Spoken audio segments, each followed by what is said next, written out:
vai sobrar dinheiro para a educação. Como diria o prefeito Haddad, vai ter custo. Né? A questão é saber se as CIMES vão entrar nesse pagamento do custo ou não, ou se isso vai ser jogado nas costas do povo pobre, que é quem usa o transporte coletivo no Brasil. Né? Vai ter a ver também com as manifestações. Aqui não tem a ver, é coisa do esporte nacional dos Estados Unidos, estupro, assassinato de escola, etc. Mas aqui embaixo tem quem é a Maril, que é a Maril, a vitrine da política social do governo Lula. Né? Lembra o Duque de Caxias, né? As UPPs, Unidades Pacificadoras, sequestraram o pedreiro lá na Rocinha, né? Não foi o primeiro, ele sumiu, as câmeras não funcionaram, os GPS também nenhum funcionou, né? Nada, né? E essa vitrine está começando a rachar. Na verdade, é uma operação antipovo, movida por uma quantidade imensa de interesses, inclusive especulação imobiliária. Trata-se de desocupar, né, que não é a primeira vez, é só lembrar a época da revolta da vacina, prefeito Pereira Passos, o que fizeram no Maracanã recentemente, que é tirar a população pobre de lá, porque o metro quadrado ali vai valer milhões, né? E você tem uma especulação lá muito forte em cima desse pessoal, né? Passa pela questão da habitação, passa a questão da organização do povo pobre, né? E da dificuldade dessa organização lá. Aí você vai descendo, dá até para pegar aqui, ó, Hyundai está fazendo propaganda de um carro aqui, todo bonitão, dizendo que é o mais desejado por quem gosta do design e da tecnologia. Então você tem aqui quase que um choque de visões de mundo. Também tem a ver com a mobilidade urbana. Né? Tem aqueles que pretendem resolver comprando um treco desse aqui, que, né, são gigantes, que além de tudo até anda, né, quando tem espaço para andar, até serve para a gente se locomover. Né? Tem essa vantagem também. Né? Essa coisa também. Aqui dentro do jornal, aliás, tem a propaganda de um Jaguar. É a propaganda. Você vai ser a propaganda de. Né? Ó, são os jornais do bem. Né? Mas eles vivem veiculando exatamente os interesses contrários ao que essas manifestações estão levando para a rua. Né? Ou seja, é o culto do transporte privado, do transporte particular, onde isso aqui funciona até como meio de transporte. Né? Mas é acima de tudo, dependendo do caso, lava dinheiro, né? Mas faz você se sentir bem, mais importante do que o outro, aquela coisa. Tem propagandas que são fantásticas, né? É um carro que ele não precisa andar depressa, porque você não precisa, você já chegou lá. Né? Então você tem toda uma ideologia do sucesso individual. Né? É tudo aquilo que essas manifestações contestaram na prática nas ruas. Né? Ou seja, não resolver problemas coletivos de maneira individual, que é o que o neoliberalismo ensinou, né? Jovens e velhos a tentar, né? Durante anos aí na linha de todos contra a todos. Aqui tem mais protestos contra o Alckmin, etc. Então, né? Uma página inteirinha, e por aí a coisa vai. Eu acho que meu tempo não está tão grande assim. Bom, aí e deixa essa propaganda do Jaguar demais, que eu não sou o corretor deles aí, mas o preço de início é mais ou menos R$240 mil. Imagina um apartamento popular custa menos do que isso daí. Né? Imagina um Estado que concede redução de IPI para a indústria automobilística dizer que vocês vão ter que pagar a conta, que foi aquele jeito com cara de taxa que o prefeito Haddad, ao lado do governador Alckmin, né, anunciaram a suspensão do aumento da tarifa. Né? Não sei quanto tempo que resta ainda, se é que resta alguma coisa, qual é o rigor de vocês? 3 minutos? Bom, 3, né? Isso é uma eternidade. Né? Vamos lá. Em 3 minutos, o que eu tenho para dizer? Tenho para dizer duas coisas que depois a gente pode retomar.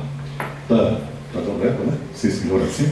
Bom, a primeira delas, esses movimentos tiveram um tremendo impacto sociopolítico no Brasil. Né? Eles deixam para trás, não se trata de um campeonato mundial, movimentos como os indignados na Espanha, como o Occupy nos Estados Unidos, né? Ele entra numa outra faixa, né? Inclusive na composição social. Ponto 1.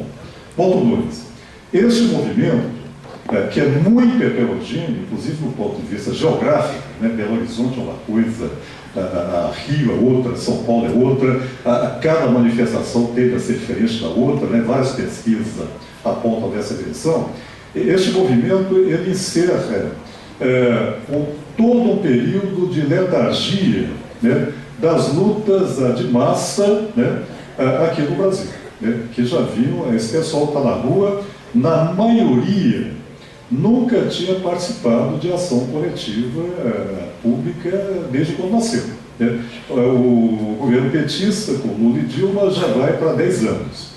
Antes, o governo FHC, né. Então você tem uma geração que inaugura de um jeito original, inédito na história do Brasil, formas de luta, né, bastante variadas e bastante criativas, né, e colocando, digamos assim, a política de uma outra forma. Claro que há várias críticas a isso aí, vai haver debate sobre isso aí, mas é importante, acho, destacar que nós estamos finalmente entrando profundamente no século XXI. Nós não temos parâmetros para lidar com essas novas formas de luta agora, como é que se faz política agora, o que significa uma direção política ou direções políticas no mundo, né, complicado, turbulento, preocupante, sombrio, que é esta entrada no século XX. O século XXI está ficando para trás, está ficando cada vez mais para trás. Esse pessoal que está se manifestando agora no Brasil, nada tem a ver, por exemplo, com o período da Guerra Fria. E daí o jogo de valores, as ideologias, os confrontos, tem uma novidade muito grande nisso daí. Isso deve ser levado em consideração também, né? E, finalmente, aquilo que eu tinha colocado no início desse lero-lero aqui. Ou seja, não se trata de uma luta, como nunca acontece, né, simples, do tipo A contra B, dominantes contra dominados. Você tem movimentos com a composição de classe dominada muito fortes dessas manifestações, inclusive com a derrubada de um mito. A derrubada de um mito, que era aquele de que o subproletariado, que cresceu bastante durante o governo Lula e o governo Dilma, ele era avesso a manifestações coletivas. É aquela tese que ele era a favor da intervenção do Estado. Por exemplo, o André Singer, que é um cara que eu admiro muito, né? Ele é anti-neoliberal porque ele quer a intervenção do Estado. Mas ele quer uma intervenção meio paternalista do Estado. Ele é contra a ação coletiva, inclusive a favor da repressão, essa ação coletiva. Agora nós encontramos a presença deste subproletariado na rua. E que, aliás, isso ajuda a desmontar aquele mito insistentemente criado e que cresceu a chamada nova classe média no Brasil. Veja, essa nova classe média, cuja renda, pegando por critério bem especial que é renda, vai mais ou menos de 500 a 1.500 reais, isso é proletariado. É proletariado, cerca de 20 e poucos milhões de empregos formais foram criados durante o governo Lula, com salário tremendamente pequeno.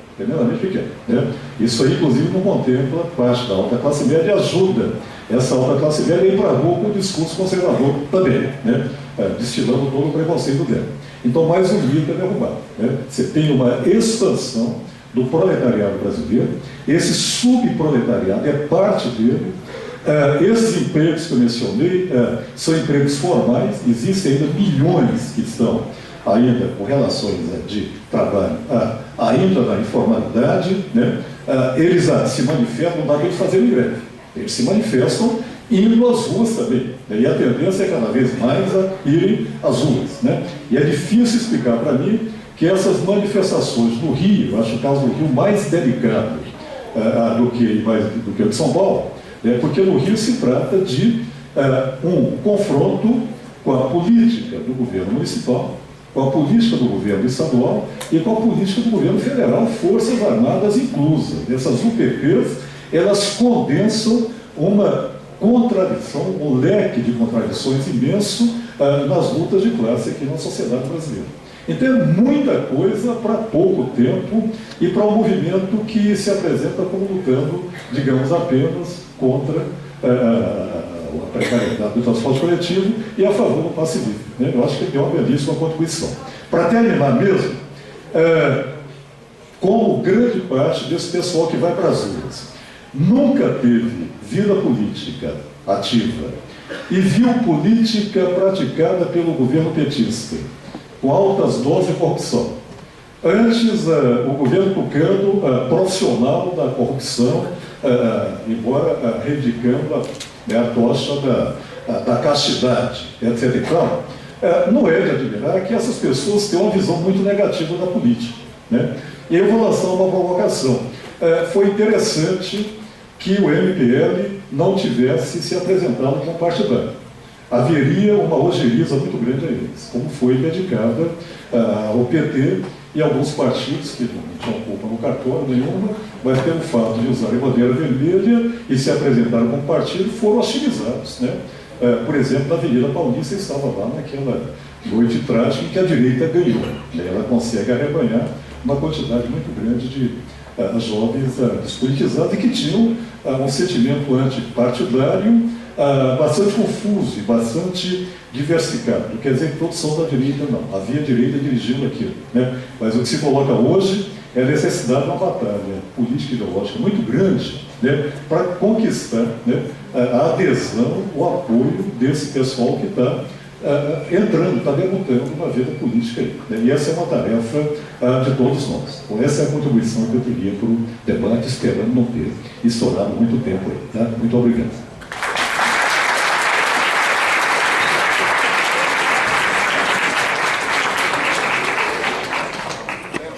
Queremos agradecer ao professor Lúcio Flávio e passar a palavra agora para o professor Oswaldo Cugione.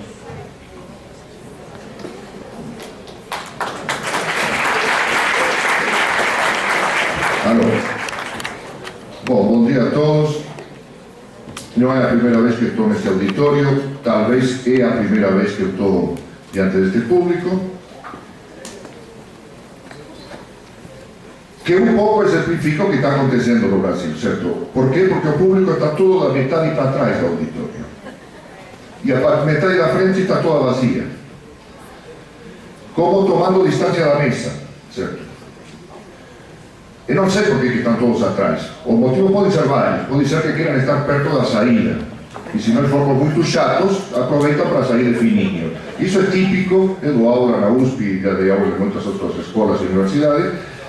E os alunos tendem a isso, né? A ficar perto da saída para poder se mandarem, caírem fora rapidinho sem ser vistos, certo? Mas talvez queiram dizer também que estão querendo tomar distância das pessoas que estariam falando desde uma posição de autoridade, porque estão situadas por cima deles aqui nesse estrado, certo? Nessa mesa. Muito bem, mas eu não vim aqui para fazer demagogia com esse tipo de coisas, porque senão eu trairia, certo? A minha condição e a minha vocação. Eu não sou portador de um saber especial, certo? Mas se me puseram aqui para falar, é porque esperam que eu diga alguma coisa a partir da minha experiência, a partir do que eu sei, a partir do que eu faço na vida e tudo mais. E eu vou tentar não fazer como... Porque qual é a disjuntiva para estes grandes movimentos que aconteceram no mês de junho no Brasil? O que se expressou aí? A vontade de mudar o Brasil, certo? Em que sentido? Isso está para se ver. Qual é o destino possível desses movimentos? Mudar o Brasil é uma alternativa. A segunda é virar tema de dissertações de mestrado e de tese de doutorado, que vai ter 500 nos próximos anos sobre todos estes movimentos, certo? Como vamos ter todos os dados, enquete sociológica e o diabo a quatro, certo? Então tem duas possibilidades. Depende dos próprios movimentos e depende de todos, não apenas do movimento que estiveram na rua, certo? Por isso eu vou tentar fazer uma intervenção mais política. Não vou querer fazer uma caracterização exata, porque ainda não é possível fazê-la, porque são movimentos que estão em andamento, cuja composição e orientação política é matéria de disputa. Mas o fato de ser matéria de disputa não significa que não possa ser caracterizada. Então, o que é que eu posso dizer? Porque 25 minutos é pouco tempo. Primeiro, o que aconteceu em junho? O primeiro ato, apenas o primeiro ato. O que vem aqui, daqui para frente, vai deixar manifestações de junho apenas como um pequeno prólogo. Porque este país vai explodir. E não vai ser apenas pelos movimentos. Vai ser porque a crise econômica mundial e a derrubada financeira dos países emergentes é um fenômeno que está em andamento. Nas páginas mais chatas dos jornais são noticiadas as notícias mais chatas. Qual é a notícia mais chata? O déficit comercial do Brasil é o maior de toda a sua história. E a fuga de capitais do Brasil está acontecendo. Como se mantém o neoliberalismo e tudo mais e o próprio governo atual? Com base num fluxo de capitais externos absurdo, garantido pelas altas taxas de juros. Uma receita que já tinha sido tentada na Argentina, que chegou a pagar, não vou fazer uma intervenção muito economicista, porque era vira chata, chegou a pagar 30% de taxas de juros anuais em dólares, uma coisa absurda. Isso não impediu que em dezembro de 2001 os capitais fugassem da que tinha uma superávit de balanço de pagamentos enorme, porque tinha uma quantidade de capitais que se investiam na Argentina, fugaram todos. E a Argentina foi pro veneno. Afundou, não pagou mais um tostão a ninguém de fora nem de dentro do país. E depois entrou numa longa negociação. Graças a esse fato, que avalou o mercado financeiro internacional e avalou particularmente a América Latina, o que mais se pedia naquele momento era o contágio argentino. E o Brasil se viu ante duas alternativas: ou um governo de guerra civil contra os trabalhadores, com a candidatura de Rosiana Sarney, ou um governo que contemporizasse com os movimentos populares, com a candidatura de Lula. A Argentina, a crise argentina, determinou a vitória de Lula em 2002. Porque a candidatura de Rosiana Sarney foi afundada pela Folha de São Paulo e pela Globo, que descobriram o que qualquer maranhense, como Lúcio Flávio, já sabe desde que nasceu, a saber que a família Sarney são um bando de ladrões. E que Rosiana não podia ser outra coisa do que uma ladra, inclusive seu ex-marido, certo que era, no caso que foi descoberto com um monte de dinheiro em espécie e não sei onde. Bom.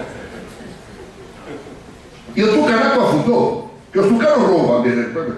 Quer dizer, qual era a novidade internacional? Em que sentido o governo PSDB, que governou 10 anos este país e que continua a governar? Porque, na verdade, nós vivemos sob o império de uma coisa que se chama Plano Real, que foi implantada em 1994 por um senhor chamado Fernando Henrique Cardoso, que na época era ministro da Fazenda do governo de Itamar Franco, certo?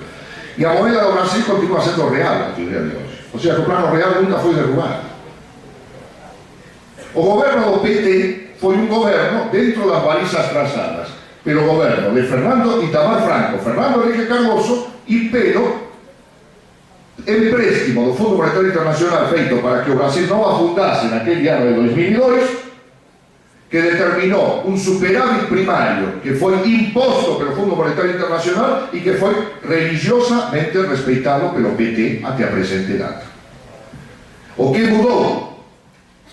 O método político para impor esses objetivos. O método tucano não funcionava mais. E que não funcionava mais foi demostrado por enésima vez na jornada de junho, quando o ideólogo tucano, tido como de esquerda, Arnaldo Jabor, declarou que eram todos um bando de vándalos, que era o que declarava qualquer tucano naquela época diante de uma mobilização, certo? E no dia seguinte não sabia onde se meter. E como não há alternativa, esse sujeito, que é uma besta, continua fazendo comentários aí na Rede Globo, certo? E falando qualquer asneira, que não tem a menor importância. Porque pode falar qualquer besteira, não tem ninguém para pôr no lugar dele. E com a intelectualidade dita de esquerda no Brasil, acontece o mesmo problema. Falaram umas besteiras, que é para fazer uma antologia durante a jornada de junho. Não vou nomear ninguém, porque são todos colegas meus. E se isto está sendo gravado, depois vão me cobrar, certo? Mas que maneira de falar besteira! Os ícones da esquerda brasileira. Teve não vou dizer se ou uma filósofa famosa neste país, que falou que os jovens que estão na rua têm uma concepção mágica da política. E teve outro aí que falou... um filósofo que diz que todos os partidos políticos estão obsoletos e que a juventude que está na rua não se sente representada pelos partidos políticos, que é mais ou menos a mesma coisa que olhar pela janela, ver que está chovendo e dizer está chovendo, e dizer Você é um gênio, cara.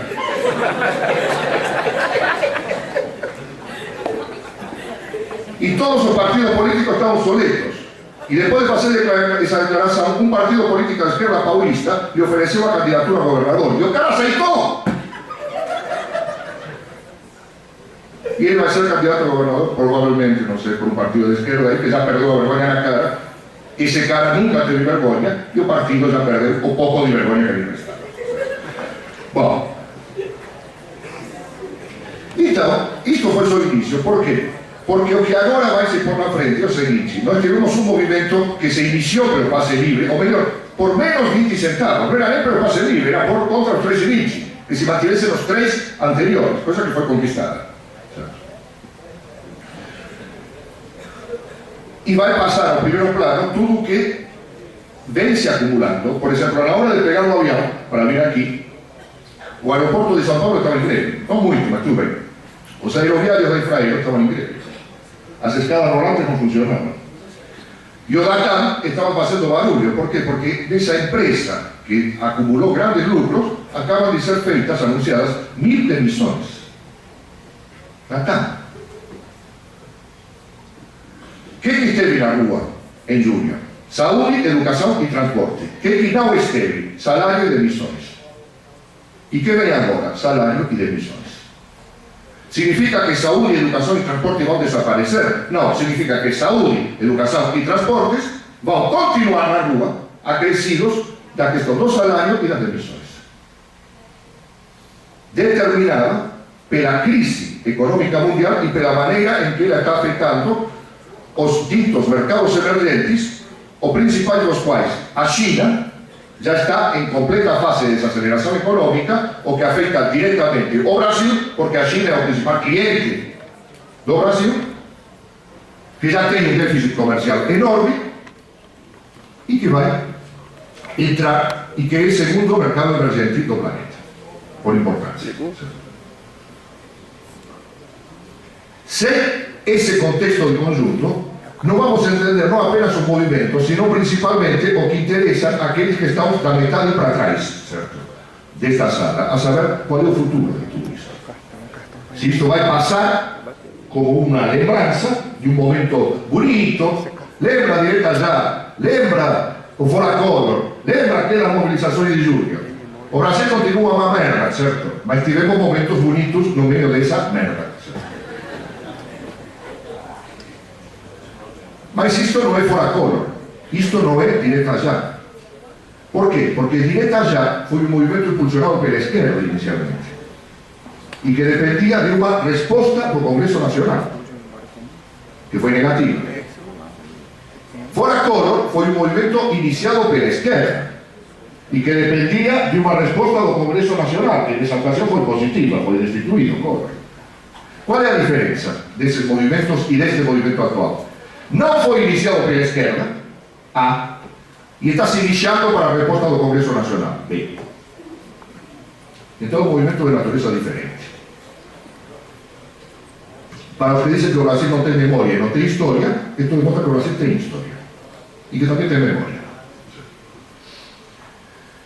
Então, portanto, ao calor de todas estas circunstâncias nacionais e internacionais, o que aconteceu em junho foi o primeiro capítulo, ou melhor, o primeiro movimento de um movimento de vasto alcance que poderá ou não transformar o Brasil.